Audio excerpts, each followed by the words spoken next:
Tonight, a Woburn couple says they were forced to choose their faith over foster children. Thanks for staying with us. I'm David Wade. And I'm Courtney Cole. They say a new non-discrimination policy is to blame, but as WBZ's Louisa Moeller shows us, some say this policy is needed to protect children.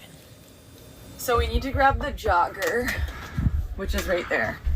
And I wanted to grab the high chair too. Lydia and Heath Marvin are ready to bring kids into their home on a moment's notice. Our Christian faith, it really drives us toward that. James says that true undefiled religion is to care for the fatherless. The Woburn couple reconfigured their home to care for 8 foster children, including a baby with complex medical needs, for 15 months. Every night for 15 months we were up at least three times. Yeah. That's in addition to their own 3 kids. And they were ready to keep going until Massachusetts Department of Children and Families pulled their license last spring. Now that it seems like there's no path forward. We certainly thought we would have young children in our home. For how long we didn't know, but we were not done having young children in our home. The heart of the issue, the Marvins refused to sign DCF's LGBTQIA+ non-discrimination policy, which states a foster family must accept a child's assertion of their LGBTQIA+ identity, address children by their names and pronouns, and support gender-neutral practices regarding clothes and physical appearance. We had asked, is there any sort of accommodation? Can you waive this at all? We will absolutely love and support and care for any child in our home, but we simply can't agree to go against our Christian faith in this area.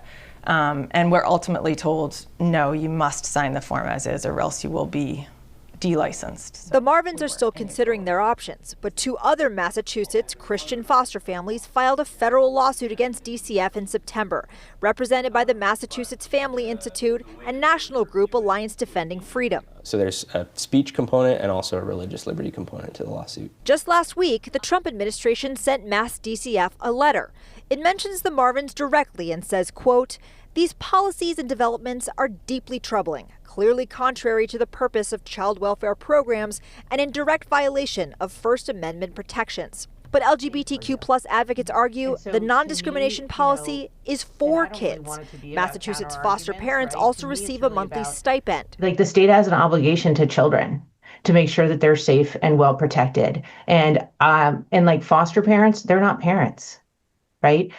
Foster parents are temporary. They're supposed to be there. There's a stopgap to try to make sure children can go safely back to their families of origin. Data collection by Mass DCF is poor, according to a report by the Massachusetts Commission on LGBTQ Youth. But the report suggests roughly 30% of Mass foster children could identify as LGBTQ, like the data collected in Los Angeles and New York. I need to clean this off a little bit, but...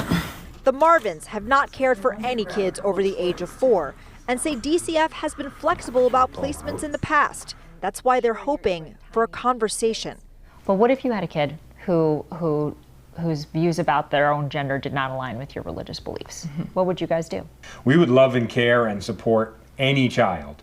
But if there was an issue where we knew that we would have a different position than DCF, we would just be open and talk to them about it. In Woburn, Louisa Moeller, WBZ News.